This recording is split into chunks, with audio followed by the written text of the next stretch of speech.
Good evening from Bobblehead Homestead. I am Jeff. Today is Monday. It was 99 degrees, sunny and very humid today once again. So I did a little bit of filming.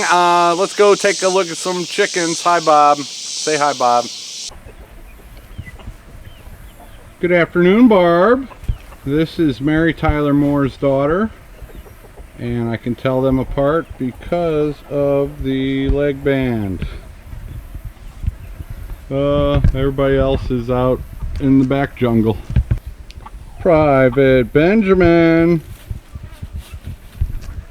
scratching up for some bugs and such in the shade. Not a bad idea.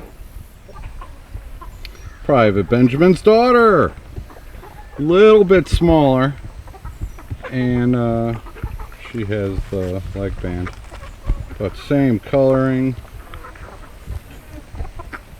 and everything else. And the Private Benjamin's daughter here with the beard, her name is Leanne. Yep, this is Leanne. There's number 2. It's another hot one today, isn't it? We got some dust bathers in there. She's a pretty white girl. Green leg band. She is a potential olive egger. 50% chance she will lay a brown egg, and 50% chance she'll lay probably a light green. But that's why I'm raising her, to find out what color egg. That's one of my little mint egger, Easter eggers in front. Nice mint egg. And her sister beside her. Those white ones are also experiments, so I'll be waiting to find out if they lay green or brown. Yeah, just a little bit of chicken gawking in the heat of the afternoon. Now, let's take a look at my eggs, and let's find out what's going on with the madness behind my egg arrangements. Here we have my egg haul for today, and I thought I'd explain my madness. I often get asked if I'm trying to spell out letters or what I'm doing, but what I'm doing is separating them by flock so that I know which eggs came from which flock, and I'll explain why that makes sense right now. This is flock number 1, and I have a Whiting True Blue rooster in there. He's the only adult rooster. These two are probably Whiting True Blue hens. So if I hatch those, I would get purebred Whiting True Blues. This one is a little bit green, so I think that's one of number 2's grandkids. And so if I hatch this, I'd have number 2's great grandkid. But with the Whiting True Blue and the green of this one, any girls that I hatched out of that would probably lay a lighter shade of green, or even, more like blue. So that's what I got going in flock 1. Flock 2, this is number 2's flock. Didn't get a egg from her today, but in here I have a Whiting True Blue rooster. They have all of the blue egg genetics they need, and then these two are Whiting True Blue hens. So if I hatch these would be purebred Whiting True Blues. Okay. Flock number 3, this is Dragonberry's flock. He is a Welsomer, and the hens of a Welsomer hen laid that egg. So if I hatch that egg, that'd be a purebred Welsomer. This egg came from one of the Highline Browns, and so if I hatch that, it'd just be a barnyard mix, and it'd be, some variation of brown egg layer. These 3 are olive eggers, and Dragonberry is the Welsomer. So if I hatch these, he doesn't carry any of the blue genes, and these probably only carry 1. But long story short, if I hatch these, I'd have a 50% chance that the girls would lay a darker green than this, but I'd also have a 50% chance that the girls would lay a brown. So that is flock number 3, and these would be what are called back crosses. And once you get past that first generation, often you are going to have a 50-50 chance of green or brown egg. Okay, these three are all the same flock. That's my Marans flock.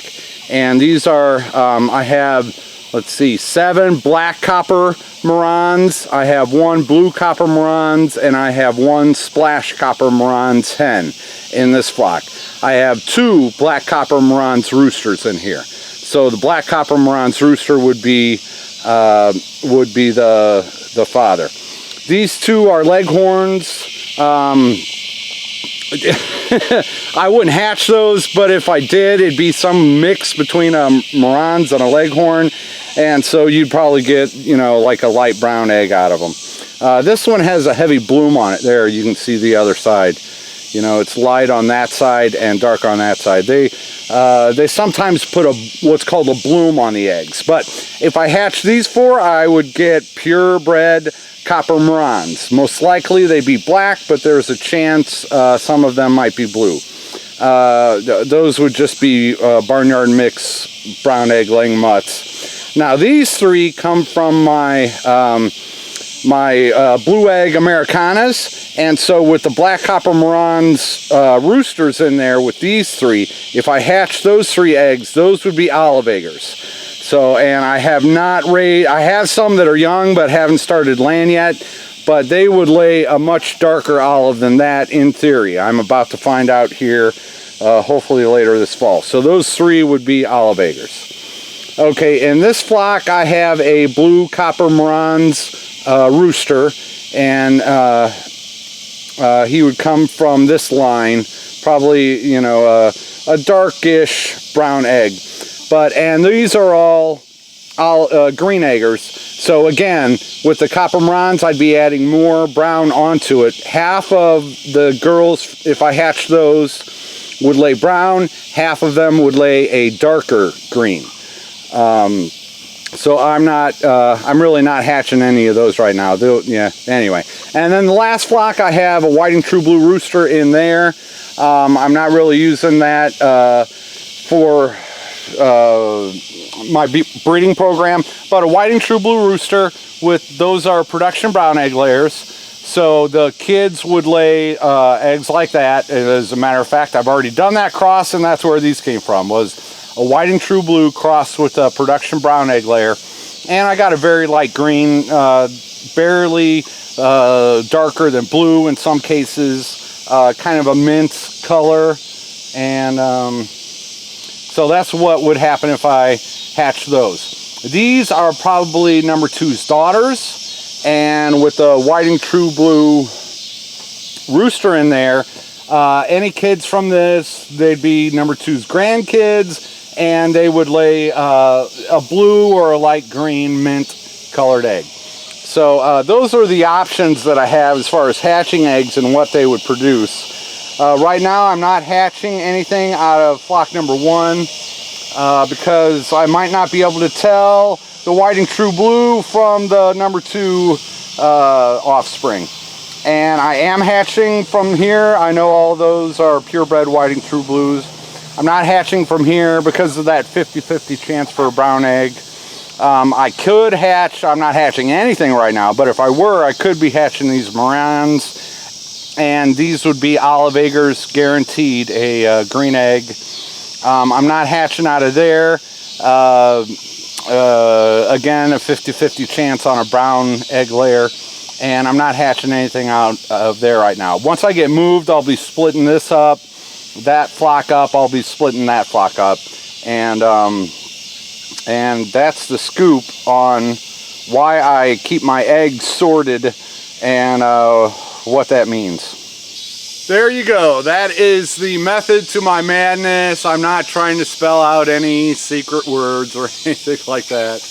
Although maybe I should think about that, but no, I just separate my eggs into each flock, and then I pretty much know who those eggs came from, whether or not I would want to hatch them or pass them along. So, yep, and I also keep track of my egg production. So knowing how many whiting true blue eggs I got on this day versus how many hens I have in there. So that helps me to keep track of egg production. And okay, that is about all I have. Thanks so much to everybody who stopped in to chat last night with the live show. Yeah, that was a little bit of fun, and talked a lot about music. Yeah, that'll happen. That'll happen. It was good to see an old friend from college in the chat, and tons of YouTube channels were there. So if you haven't seen the live stream yet, I'll put a link to it up there. Yeah, that'll be cool. And that is all I'm going to have for this Monday. There's more action coming this week.